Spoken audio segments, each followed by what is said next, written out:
গ্রামের আটপৌরে মহিলা অত্যন্ত গরিব পরিবার থেকে নিম্নবিত্ত পরিবার থেকে উঠে আসা চন্দনা বাউরি 2021-এ বিধানসভায় প্রবেশ করেছিলেন। চোখ টেনেছিলেন, মানুষের মন কেড়েছিলেন, দিন রাত পরিশ্রম করতেন, দৈনিক পরিশ্রম, দৈনিক মজুরির কাজ পর্যন্ত করতেন বিধায়ক হওয়ার পর।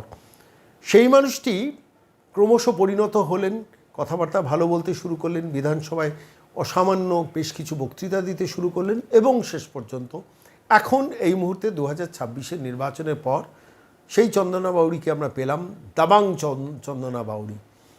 তার একটি মন্তব্য এবং আশাকর্মী মৃত্যু, সেটা নিয়ে উত্তাল করার চেষ্টা করেছিলেন বামপন্থীরা, আশাকর্মীরা। হয়তো পেছনে নিশ্চিতভাবে কিছু যন্ত্রণার কারণ তো ছিল, কিন্তু প্রশ্নটা হলো যে সেই চন্দনা বাউরি গ্রাম থেকে উঠে আসা একজন অত্যন্ত গরিব ঘরের মহিলা যখন পরিণত রাজনীতিবিদ হন এবং দাবাং বিধায়ক হন, তখন তো ভাবতেই হয় যে শিক্ষিত, রুচিশীল, পড়াশোনা জানা বহু মানুষকে তো গত 7 দশকে আমরা বিধায়ক দেখেছি এই বিধানসভায়, বহু অত্যন্ত উচ্চশিক্ষিত মহিলাদেরও দেখেছি আমরা বিধানসভায়। তারা কি চন্দনা বাউরি হতে পেরেছেন? না, চন্দনা বাউরি একজনই থেকেছেন।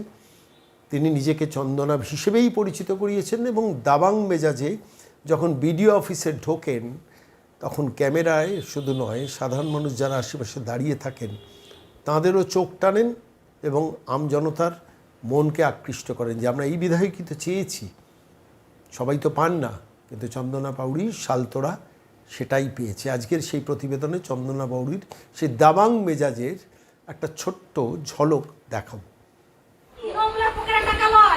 গরিব মানুষের ট্যাক্সের টাকা গরিব মানুষ পাবে, বুঝলেন তো? তাহলে এটা যেন কোনো ব্যক্তিকে চিহ্নিত করে যেন না দেওয়া হয়। গরিব মানুষের টাকা তৃণমূল করুন, সিপিএম করুন, কংগ্রেস করুন, আমাদের টাকা দরকার নাই। আপনি কাজ করবেন, নিরপেক্ষভাবে কাজ করবেন। আমার পরিবারের কাজ হবে কেমন যেন না হয়, প্রত্যেকটা পরিবারের যেন কাজ হয়। এবং আপনার ধরুন আমি যদি সার্টিফিকেটগুলো দিলাম, সেই ব্যক্তিগুলো টাকা ঢুকলো না এখানে এখনো পর্যন্ত। যেই করেছে আপনারা লিগেল ভাবে এখানে তো বাছাবাছি চলছে নাকি? বাছাবাছি যেন না চলে, মানে এই না যে আপনারা গ্রাম পঞ্চায়েত নাই করবেন। এটা এমন একটা সরকার, মানে প্রত্যেকটা মানুষকে পরিষেবা দেওয়া সরকার, কিন্তু যেটা দেখছি তৃণমূলের লোকের একাউন্টে টাকা ঢুকছে,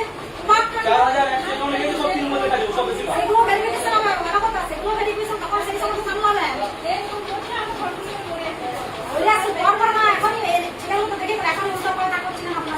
একটাও যেন উল্টো পাল্টা না হয়, সব কোথায় একদম লিগেলি ভাবে করবেন।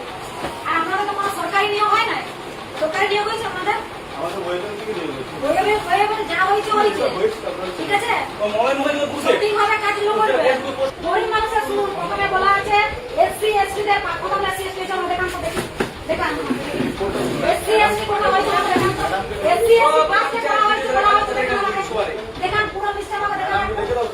এসসি এসটিদের পাঁচটা করতে বলা হয়েছে, কারা করেছে দেখছি আমি একবার। যত কিছু বলা হলো তত মাথার উপরে উঠে যাচ্ছে একদম। তাহলে যারা করবে তারা বাইরে বসে করবে, রাস্তার ধারে। ওটা এসসি ঘরে কতগুলো টাকা ঢুকছে আমাদের দেখান, কটা ঢুকেছে?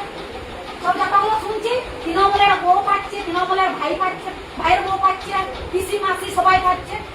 প্রথমে তো এসসি এসটিদের এটা নিয়ে করা উচিত, তারপরে পরে যা হয় হবে। কি পায় না? আমি যাদেরকে সার্টিফিকেট দিল তারা এখনো পর্যন্ত তাদের অ্যাকাউন্টে টাকা ঢোকে না। ওখানে বদনাম টাকা হচ্ছে, সরকারের হচ্ছে না। আর সরকারটাকে সরকার নাম আছে চন্দনা বাউরি, বিজেপির এমএলএ।